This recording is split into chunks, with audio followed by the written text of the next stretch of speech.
For those of you that can see this video or hear this audio, I just wanted to make you aware of what's going on. I feel if I disseminate this information, I may actually get a night's sleep. I am showing my face, and I will reveal my name for my own protection. So if something were to happen to me, you know it was not an accident.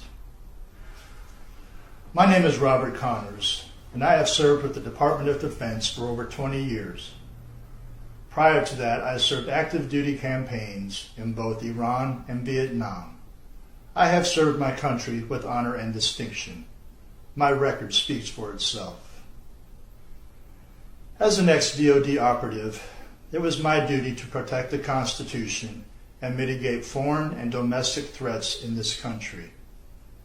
I joined the department to create a safer world for my children and now grandchildren.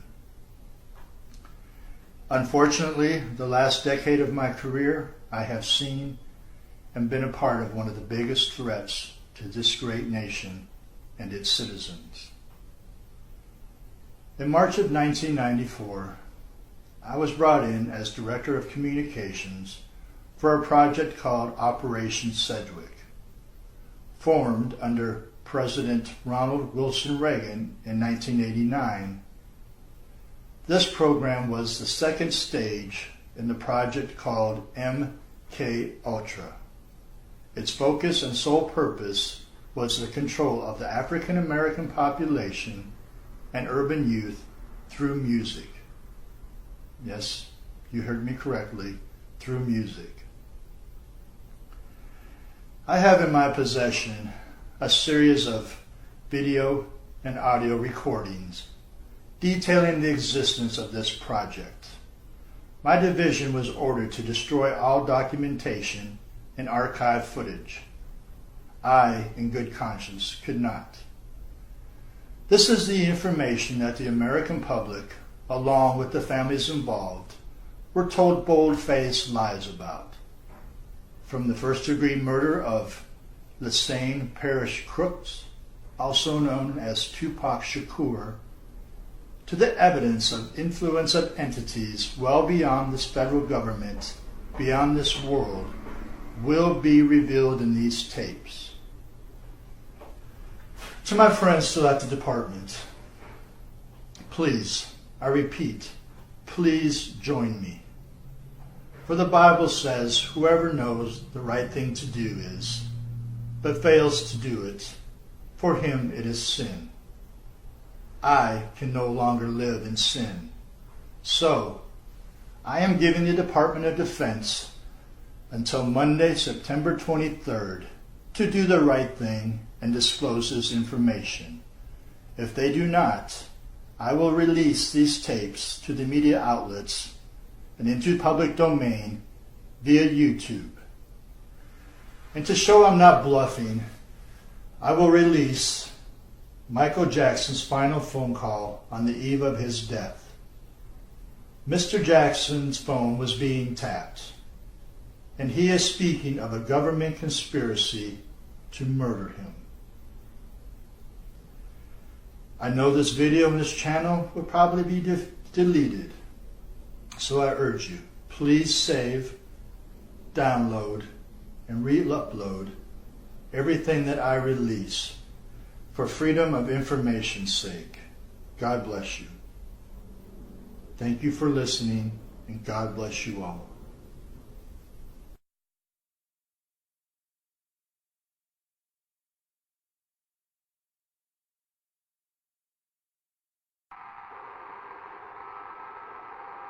What's wrong, Michael?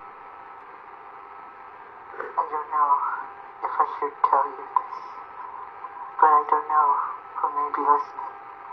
There may be a group of people that want to get rid of me.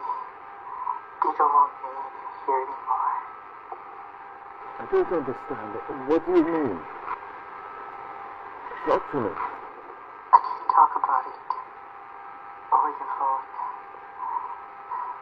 I don't know what's going to happen, but I just feel in my soul, only God knows, the truth. shoot me.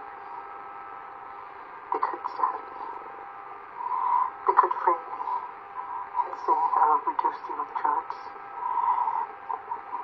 They can do a lot of things.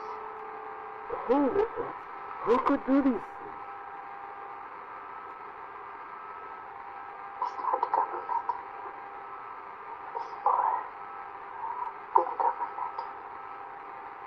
But I don't know today. I don't care. They can kill me. I don't even care my life anymore. I just want my children to be okay. My angels.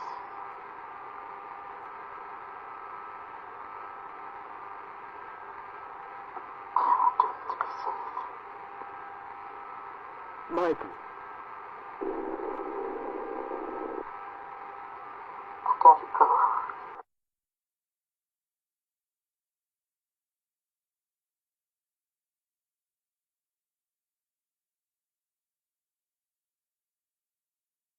And where were you, Latoya, when you heard the sad news?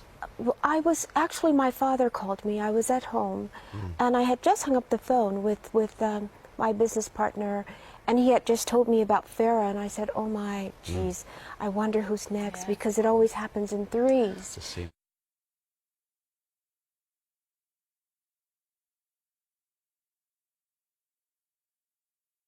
People controlled him. They controlled him. They did what they wanted, and it was very difficult for him to say no, no, no.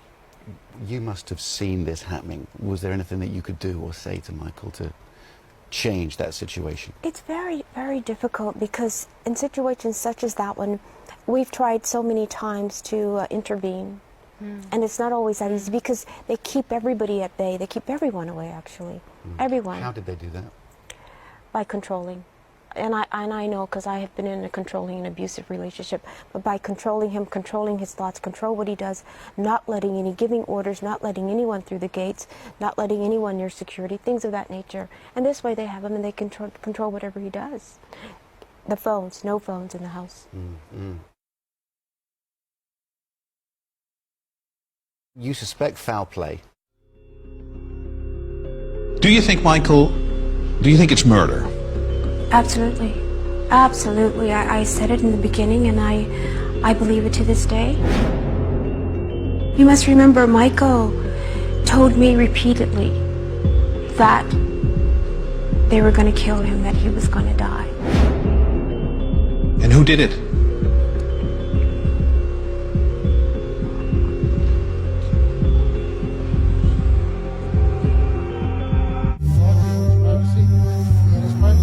This is one of the bathrooms. There are two bathrooms in this. This is one of the bathrooms. This is one of the bathrooms. Latoya, are you going to be attending Dr. Murray's court case? Absolutely. What do you think about him delaying everything, dragging his feet? What kind of sentence should you receive, Latoya? Death penalty. That's what he should be on the firing range. They murdered my brother, and they know who they are. It's not just Dr. Murray, I promise you that. It's more people involved, and they know exactly who they are, and I'm going to let you guys know exactly what's happening and what's going on. It's more than just Dr. Murray that's involved in this. Will justice be served? The doctor that you're looking at, the doctor that you see there, was the fall guy. That's what he was. He was the fall guy. And so there are people in the background? There are people in the pulling background. strings? Yes, absolutely. You must remember, Michael told me repeatedly that they were going to kill him, that he was going to die. And he would say that. And when I heard my mother scream, he's dead, immediately I said, who did it? I didn't say what for, what of, what happened, who did it? Because he repeatedly said that. For the past 20 years, my wife Evie and I have been the victims of criminal activities perpetrated by a small network of individuals who are out to destroy us personally, professionally, and financially. This network of individuals is manipulating the banking system and the criminal justice system for the purposes of sabotaging our credit and our credibility. Up until a year ago, Evie and I had never had any run-in with the law whatsoever. We are not criminals, nor are we fugitives from justice, nor are we crazy. We are simply artists and filmmakers who are being racketeered on. We believe there are to be a malignant tumor of star whackers in Hollywood. How many people do you know personally who have died suddenly and mysteriously in the past 5 years? I have personally known 8 actors, all of whom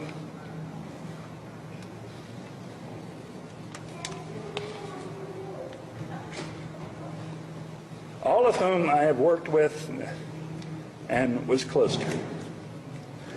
Heath Ledger, Chris Penn, David Carradine among them. I believe these actors were whacked, and I believe that many others, such as Britney Spears, Lindsay Lohan, and Mel Gibson, are being played to get at their money.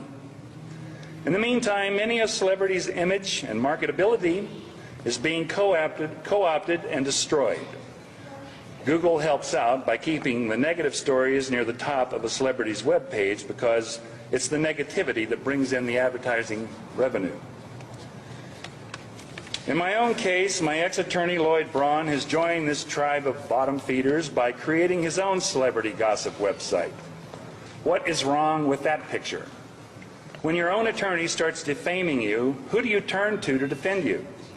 Lloyd Braun also claims to have come up with the idea of The Sopranos, so he's obviously familiar with the ways and means of organized crime.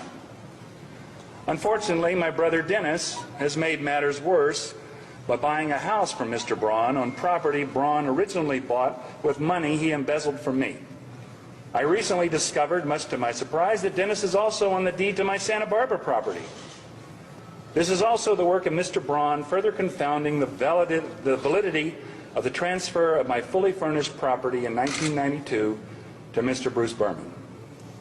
I have earned approximately $40 million throughout my career. I have profit participation in some of my films.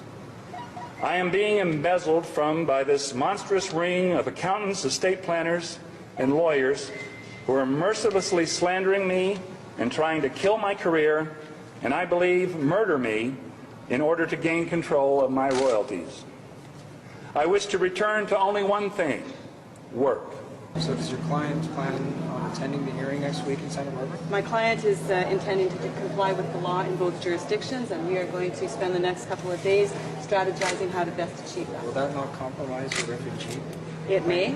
We have a number of options available to us now, some of which existed before he made a refugee claim and some which arose yesterday. So we're going to take a look at the best options, and it may be that we do abandon the refugee claim. So in favor of citizenship application and sponsorship? There are numerous options: work permits, permanent resident status. There are all sorts of options. This is what we need to discuss in Liberty. And do you understand how paranoid and delusional your client sounds?